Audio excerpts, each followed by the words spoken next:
और ब्रह्मचारी के नेत्र बोलते हैं। जैसे जंगली सिंह के नेत्र हैं, ऐसे ब्रह्मचारी के नेत्र होते। उसके नेत्र में एक पावर होता है, एक दबाव पक्ष होता है। वो जिस पर नेत्र डाले तो एक बार झुक जाए सामने वाले के लिए। ब्रह्मचारी का ऐसा पावर। ब्रह्मचारी के हृदय में एक ऐसी अध्यात्म शक्ति होती है, कहीं कोई कभी भय नहीं लगता। कहीं भी अगर कभी भय का भी अवसर आता है तो उसकी जांच करता है, कहां भय है, कौन सा भय है, क्या है, थोड़ी ही देर में समाप्त। क्योंकि जो निर्भय चरणारविंद का आश्रय लिए हुए है, महाबलशाली प्रभु श्री हरि की भुजाओं का आश्रय लिए हुए, मुझे कहां भय लगेगा। तो कोई विरला ही होता है। इतना कठिन मानो तलवार की धार पर चलना है, ब्रह्मचर्य पालन करना। और कठिन कार्य को करने की सामान्य व्यक्ति तो सोचते भी नहीं। सुनो, ये स्वप्न है, जागृत अवस्था भी ये दीर्घ स्वप्न है। इसमें जब जगोगे तो एको ब्रह्म द्वितीयो नास्ति। जैसे स्वप्न में केवल आपका मन आप बन गया, बाजार बन गया, विपक्ष बन गया, पक्ष बन गया, सुख बन गया, दुख बन गया, और जब जगे तो सब छूटा। दुर्लभ मनुष्य देह है। ये बंधन काटने के लिए है, बंधन पुष्ट करने के लिए नहीं। ये बंधन है, आपके बिना नहीं जी सकते, वस्तु के बिना नहीं जी सकते। जिस विषय को आप छोड़ते जा रहे हैं, संसार के उन विषयों से आप मुक्त होते चले जा रहे हैं। हमारी बात को समझ लेना। माया उनको विघ्न डालती है जो सूरवीर हो करके माया को जीतना चाहते हैं, और जो माया को माँ मानते हैं, माँ की तरह दुलार करके वो भगवान को प्राप्त हो जाते हैं। माया कभी बाधा नहीं पहुंचाती। ब्रह्मचर्य के बिना कोई भी किसी भी डिपार्टमेंट में वो आगे नहीं बढ़ सकता। चाहे गृहस्थ हो, चाहे वानप्रस्थ हो, चाहे सन्यासी हो, सबके लिए ब्रह्मचर्य अत्यंत आवश्यक है। ब्रह्मचर्य में जीवन परम पुरुषार्थ में, अध्यात्म में जीवन है। जो ब्रह्मचर्य धारण नहीं करते हैं वो न सदगृहस्थ बन पाते हैं, ना वो वानप्रस्थ, ना वो सन्यासी। फिर और लौकिक पढ़ाई या लौकिक उन्नति, इसके लिए भी ब्रह्मचर्य की अत्यंत आवश्यकता है। छाती में दम है तो भक्ति में कदम रखो। अगर ऐसे कायर पुरुष की तरह जीना है तो भक्ति काय को करो, ऐसे नहीं जी। क्या देखना है, श्री जी को देखना है या ये सब देखना है, प्रपंच देखना है, भगवत मार्ग में काहे को है। जब आए तो फिर सीधे चलो। देखो दिन तो वैसे ही कट रहे हैं, चाहे भोगों में काट लो, चाहे प्रियाकृतम में काट लो, अंदर का कनेक्शन काट लो, चिदानंद रस में डूब जाओगे। बहुत बढ़िया समय, आगे समय नहीं मिलेगा, पक्का समझ लो। ये हम अपने जीवन का अनुभव कहते हैं। सीधा उपाय है वासना नष्ट करने का। नाम जप करो, वाणी जी का गायन करो, भगवत चर्चा सुनो, बार बार सुनो, हृदय में उसका मनन करो, खाली हृदय बिल्कुल मत रखो, श्री जी की सेवा में लगो। देखो कहाँ तुम्हें कौन परेशान करता है। सबसे बड़ा दोष वीर काल, इससे उठा राधा राधा जपना शुरू करो। 10-15-20 मिनट दंड बैठक मारो, 1-2 किलोमीटर दौड़ो, और गंदी बात मत करना। महीने 2 महीने में फिल्म मिलो आकर के हमको, ठीक है? बताना आपको कैसा लग रहा है। हमको ये झाड़फूंक का कोई औषधि नहीं, ये माँ औषधि है। आप सत्य से चलोगे तो स्वयं बलवान हो जाओगे, ठीक है? और ये कभी करना नहीं, सोचना भी। वीर ही अमृत है, वीर त्याग ही मृत्यु है, इतना समझ। ऐसे ऐसे साधक है कि 10-10 वर्ष हो गए स्वप्न दोष नहीं हुआ, 10-10 वर्ष हो गए स्वप्न दोष ही नहीं हुआ। ऐसे भी उपासक है हमारे पास है, अपने पास है, 10 वर्ष हो गए स्वप्न दोष ही नहीं हुआ। तो क्या है, उन्होंने संयम किया, वीर जो है स्थगित हो गया, परिपक्व हो गया, धीरे धीरे ऊर्ध्वगामी होने लगता है। क्योंकि ऊर्जा शक्ति को आप पूर्ण परमात्मा में लगा सके, इसके लिए या तो 8 घंटे 10 घंटे सिद्धासन और पद्मासन में बैठ करके अपनी ऊर्जा शक्ति को परमात्मा में लगाए, या खूब सेवा करके। नहीं तो ब्रह्मचर्य रहना कोई खिलवाड़ नहीं है। जिन लोगों को ऐसा लगता है कि ब्रह्मचर्य छीन करके हम घी दूध पी करके उसकी पूर्ति नहीं कर सकते, ध्यान रखना। जो ब्रह्मचर्य आपका छीण हुआ, जो नस नाड़ियों का अभ्यास आपका गलत बन गया, उसको कोई भी भस्म, कोई भी औषधि, कोई भी घी दूध बादाम पिस्ता पूर्ण नहीं कर सकता, ध्यान रखना। जिन लोगों को ऐसा लगता है वो भ्रम में है, वो भ्रम में है। वो भगवत आराधन की योग्यता खो देंगे। जो इन गंदी आदतों को स्वीकार करेगा वो नष्ट ही हो जाएगा, क्षमता नहीं रह जाएगी, बच्चे प्रकट करने की क्षमता नहीं रह जाएगी, बच्चे के पालन पोषण की क्षमता नहीं रह जाएगी। अरे शरीर है यार भाई, समझो अगर पेट्रोल खर्चा हो जाता है तो गाड़ी में डालना पड़ता है, फिर गाड़ी चलती है। ऐसे ही इसमें एक मन अन्न के बाद, एक मन अन्न जब शरीर में जाके पच जाता है पूरा, तब एक बार संतान उत्पत्ति के योग्य वीर बनता है। कुछ लोग थोड़ा सा काम करते ही थक जाते हैं, उनकी सांस फूल जाती है, कमजोरी आ जाती है, तो ऐसे में वो अपनी ताकत को कैसे रिकवर करे? पंचगव्य का पालन करे, गौ माता की सेवा करे तो पंचगव्य का पालन करे, वो पत्थर बना देती है। कृष्ण भगवान जी भी गौ माता के दूध से जो उत्पाद बनते हैं उनका सेवन करते थे, मैं भी करता हूँ। दूध पीकर उन्होंने पूतना जैसी राक्षसनी को मारा। मैंने भी अपने जीवन में अब तक गौ माता का दूध पिया। जो अपने आप को बॉडी बिल्डर पहलवान समझते थे, बहुतों का अहंकार निकाला है अपने जीवन में। क्या मुर्दे जैसा जीवन, जो इंद्री जैसा चाहे वैसा डाउन कर दे, जैसा चाहे वो हमें शोक दे दे, दुख दे। थोड़ा सा साहसी बनो, तुम भगवान के अंश हो, तुम कुछ भी कर सकते हो, कुछ भी। बुरा से बुरा, भला से भला, तो बुरा का परिणाम बुरा होता है, भला का परिणाम बड़ा होता है। आगे बढ़ो, अहंकार नहीं। ब्रह्मचर्य पालन करता है, रोग से लड़ने की सामर्थ्य आती है, शोक स्पर्श नहीं कर सकता, मोह पर विचार करने की सामर्थ्य आती है, प्रमाद स्थिति नहीं रहती, अकर्मण्यता नहीं रहती, अकाल मृत्यु नहीं होती। ब्रह्मचारी कभी विचारों से दरिद्र नहीं होता है, चिंता नहीं होती, उसके हिंसात्मक वृत्ति नहीं होती, द्वेष नहीं होता, ईर्ष्या नहीं होती, अशांति नहीं होती। ब्रह्मचर्य समस्त दोषों का नाश कर देता है। तो आज से हम प्रण लेते हैं कि तू हमें कितनी बार गिराएगा, अविनाशी का बच्चा हूं, अविनाशी ही हूं, तेरे को देख लेंगे एक दिन। ये माया पहले झुक के आती है, क्योंकि अगर सीधे युद्ध का चैलेंज दे के आवे तो साधक कभी परास्ती नहीं हो सकता, क्योंकि वो भगवत पार्षद है।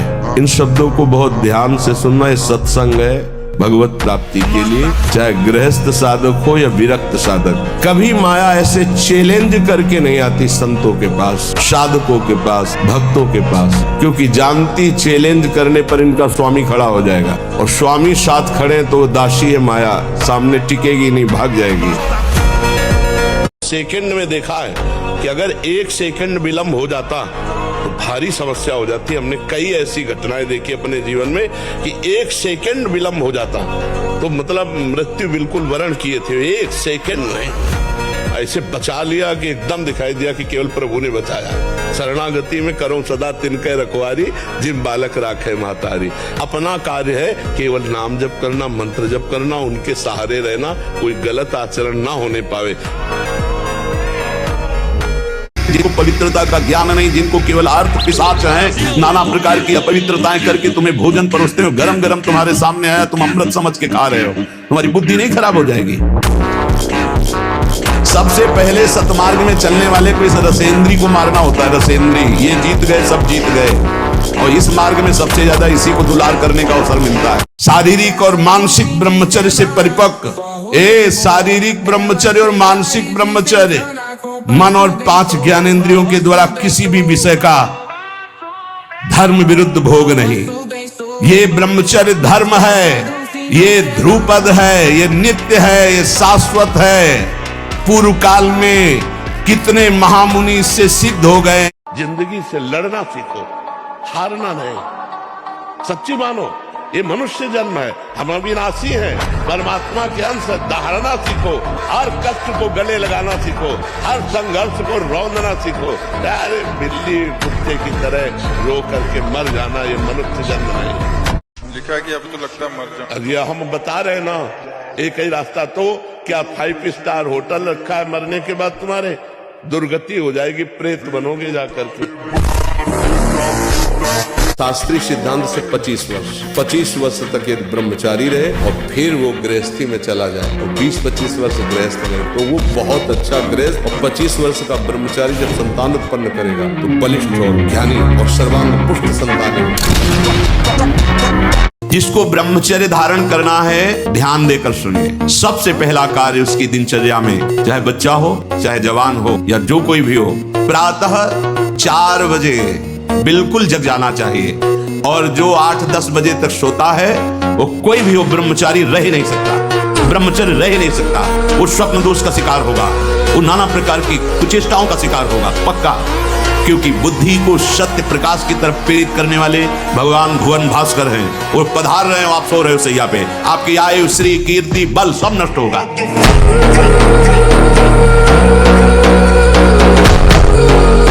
इस भूमि में ब्रह्म ऋषियों का प्रताप, महाभागवतों का प्रताप, जगत पिता को पुत्र बनाकर अपने घर में अवतरित कराने की सामर्थ्य जिस महान भक्ति में, ऐसे महान भक्त जो उस ब्रह्म को अपने मैं में स्थित कर एकाकार है, मैं ब्रह्म हूं, ऐसे ब्रह्म ऋषियों की ये भूमि है। इसलिए भारत पे अवतार लेते हैं। जहां गंगा और यमुना, सती और यतियों की धूम मची है, वो भारत भूमि है। एक एक चेष्टा आपकी शास्त्र सम्मत होनी चाहिए, नहीं फेल हो जाओगे फिर कुछ नहीं हो, मुझे बल्ब की तरह हो, किसी काम के लिए। हर समय ब्रह्मचर्य का संरक्षण कैसे हो ये तुम्हें सोचते रहना। ब्रह्मचारी हो, चाहे लड़की हो, शरीर हो चाहे पुरुष शरीर हो, ब्रह्मचर्य परमार्थ की ऊंचाई पर चढ़ने के लिए एक आवश्यक वस्तु है। हमारी बात मानो, 4 बजे उठ करके शौच स्नान करके यदि 20 मिनट व्यायाम करोगे रोज, तो आप देखोगे वरदान की तरह काम करेगा। दवा कोई वर्जिश से बेहतर नहीं, नुक्शा है कम खर्च, बाला नसेन शक्ति बढ़े, फुर्तील है चोट न अधिक पिराए, अन्न पचे चंगा रहे, कसरत सदा सहाय। ऐसा थोड़ी। और जब ब्रह्मचर्य रहा जाता है तो उसको सुविधा माया देती है ब्रह्मचर्य नष्ट करने की। ये बैठालना चाहिए। जैसे आप नियम लिए कि मैं आजीवन ब्रह्मचारी रहूंगा, तो आपको पक्की सुविधा एक समय आएगी कि आप आराम से भोग लीजिए, कोई नेगेटिव नहीं, कोई नकारात्मक सोच भी नहीं आएगी। आप उसको स्वीकार करें, क्योंकि आपके व्रत को भंग करने के लिए माया ऐसी सुविधा देगी कि तो साधक जीवन भर इस बात से सावधान रहे यदि नैष्ठिक ब्रह्मचर्य। अगर हम ब्रह्मचर्य से सही चले और अपनी पढ़ाई पर ध्यान दें तो कोई ऐसी बात नहीं जो हम बोल ना सके। तो ऐसे थोड़ी, अब जैसे अपने लोग हैं, अब ज्ञान मार्ग का प्रश्न कर दो आप, या भक्ति मार्ग करो या कर्म मार्ग करो, अष्टांग योग का करो, तो आपको हर उत्तर मिलेगा। तो गुरुजी आप जैसी बुद्धि कहाँ से मिले? ब्रह्मचर्य से। ब्रह्मचारी को सबसे पहले अपनी रसना पर नियंत्रण रखना आवश्यक है। जबान पर, जबान बिगड़ी सब बिगड़ा। गंदे आचरण वाले, जिनको पवित्रता का ज्ञान नहीं, जिनको केवल अर्थ पिशाच हैं, नाना प्रकार की अपवित्रताएं करके तुम्हें भोजन परोसते हो, गरम गरम तुम्हारे सामने आया, तुम अमृत समझ के खा रहे हो, तुम्हारी बुद्धि नहीं खराब हो जाएगी। सबसे पहले सतमार्ग में चलने वाले को इस रसेंद्री को मारना होता है। रसेंद्री, ये जीत गए, सब जीत गए।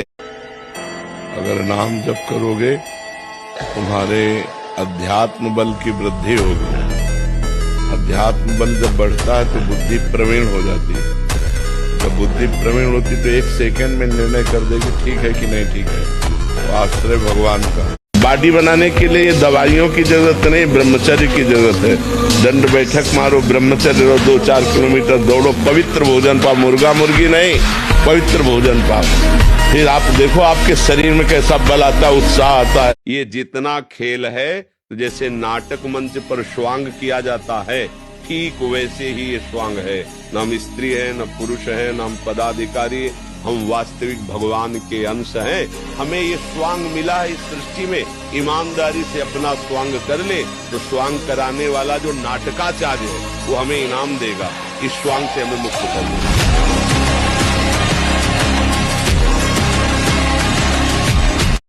भगवान परशुराम जी ने 21 बार अकेले संपूर्ण भूमंडल के राक्षसी स्वभाव वाले क्षत्रियों का विनाश किया। 21 बार घूम घूम करके अकेले फरसे थे। क्यों? बाल ब्रह्मचारी।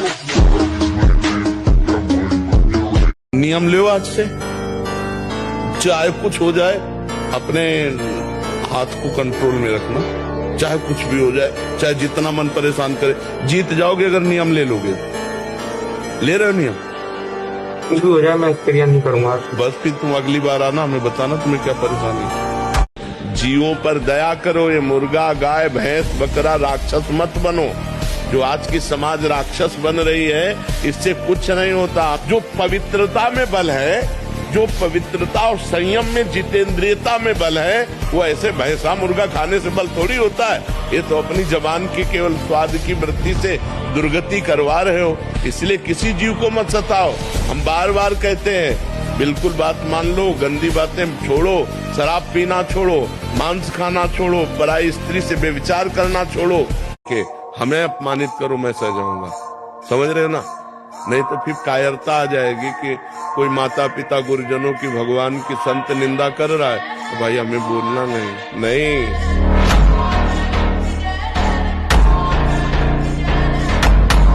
हम भगवान के अंश हैं, हम उसी ज्वाला की चिंगारी है जिसे परमात्मा कहते हैं, जिसे ईश्वर कहते हैं, उसी की चिंगारी है। तो चिंगारी को आप चिंगारी मत रहने दो। अगर चिंगारी एक बूंद पानी से बुझ सकती है तो चिंगारी को अनुकूल अगर फूस मिल जाए तो ज्वाला बनने में देर नहीं लगेगी। 30 मिनट तो पूरे शरीर को ऐसा व्यायाम में रखो पसीना पसीना हो जाए। अब 8-10 बजे तक सो रहे तो व्यायाम कब करें? 4 बजे उठ के नहा धो करके घंटा दंड बैठक मारे तो आप देखो आपका जीवन प्रकाशित होने लगे। कि जिसका चरित्र पवित्र होता है और जो अध्यात्मवान होता है, अध्यात्म से जुड़ा होता है, वो कहीं भी परास्त भी हो जाए तो विजय को प्राप्त होता है।